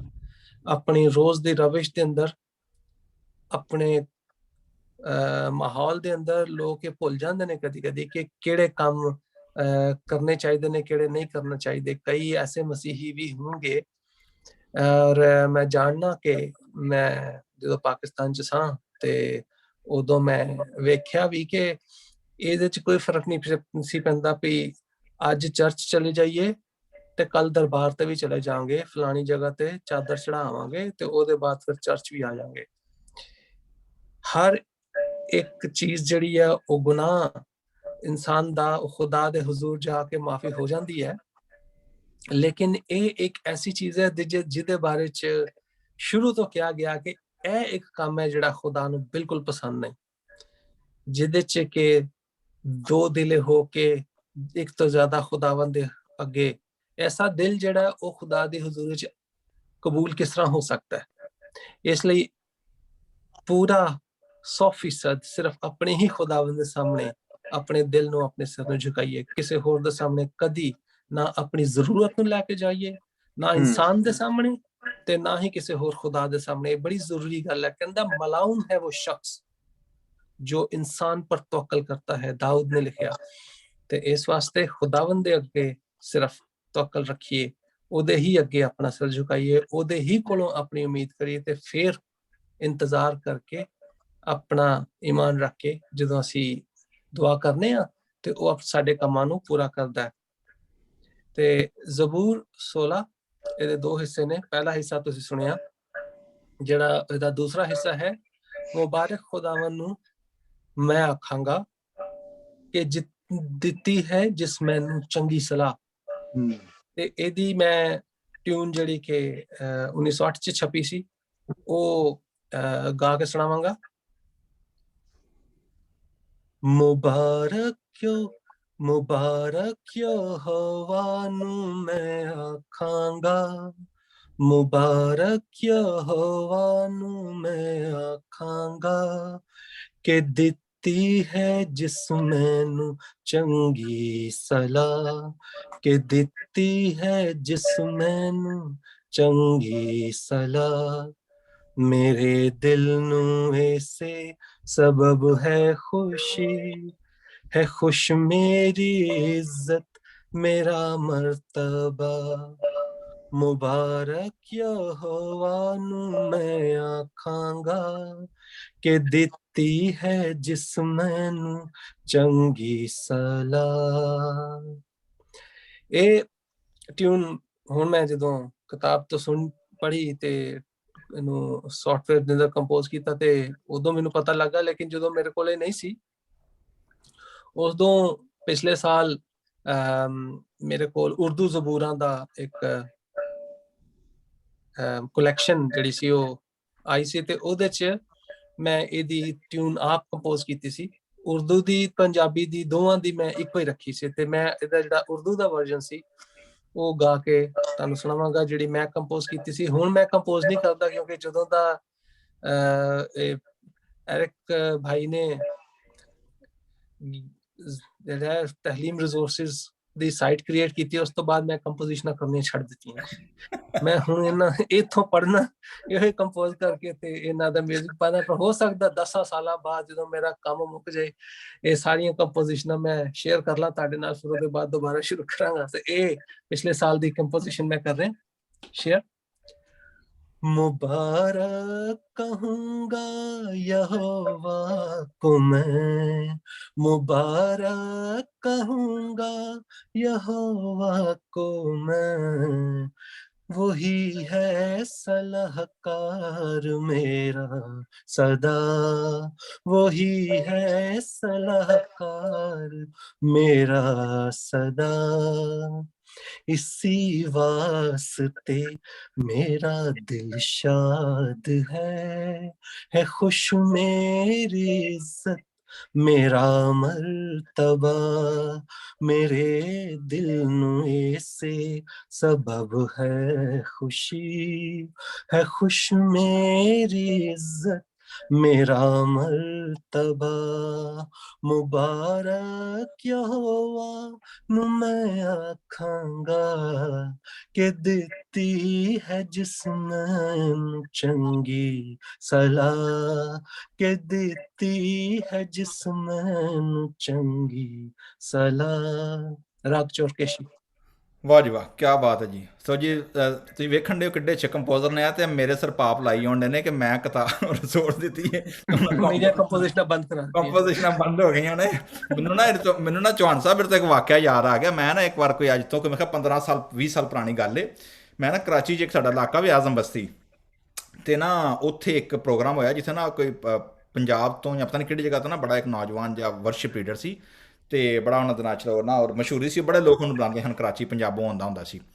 ਤੇ ਨਾ ਉਹ ਆਜ਼ਮ ਬਸਤੀ ਜਿਹਨਾਂ ਸਟਰੀਟ ਮੀਟਿੰਗ ਕੀਤੀ ਹੈ, ਅੱਖ 'ਚ ਸਟਰੀਟ ਭਰੀ ਹੋਈ ਜਨਾਬ, ਤੇ ਬੜਾ ਰਸ਼ ਤੇ ਆਲੇ ਦੁਆਲੇ ਤੰਬੂ ਕਨਾਤਾਂ ਲਾ ਕੇ ਬੰਦ ਵਿਛਾਉਂਦੀ ਹੈ ਬਣਾ। ਉਹਨੂੰ ਬੁਲਾਉਣ ਤੋਂ ਪਹਿਲਾਂ ਨਾ ਉਹਨਾਂ ਮੈਨੂੰ ਬੁਲਾ ਲਿਆ ਕਲਾਮ ਸੁਣਾਉਣ ਲਈ। ਉਹਨਾਂ ਕਿਹਾ ਜੀ ਪਾਰ ਸਾਹਿਬ ਤੁਹਾਂ ਕਲਾਮ ਸੁਣਾਉਣਾ ਹੈ ਤੇ ਤੁਹਾਡਾ ਚੁੱਕੇ ਏਰੀਆ ਵੀ ਮਿਊਜ਼ਿਕ ਦਾ ਤੇ ਉਦੋਂ ਬਾਅਦ ਪ੍ਰੇਜ਼ ਐਂਡ ਵਰਸ਼ਿਪ ਹੈ ਤੇ ਤੁਹਾਂ ਕਲਾਮ ਸੁਣਾਉਣਾ ਜੀ। ਅੱਛਾ ਜੀ, ਲੋ ਜੀ ਮੈਂ ਕਲਾਮ ਸੁਣਾਇਆ ਤੇ ਉਹਦੇ ਬਾਅਦ ਬੰਦਾ ਜਦੋਂ ਗਾਣ ਲਈ ਆਇਆ ਨਾ ਆਂਦਾ ਜੀ ਮੇਰੇ ਕੋਲ ਤੇ ਗਾਇਆ ਨਹੀਂ ਜਾਣ ਡਿਆ, ਪਾਰ ਸਾਹਿਬ ਨੇ ਜੋ ਕਲਾਮ ਸੁਣਾਇਆ ਨਾ ਅੱਜ ਉਹਦੇ ਤੇ ਰਵੋ, ਅੱਜ ਮੈਂ ਨਹੀਂ ਗਾ ਸਕਦਾ।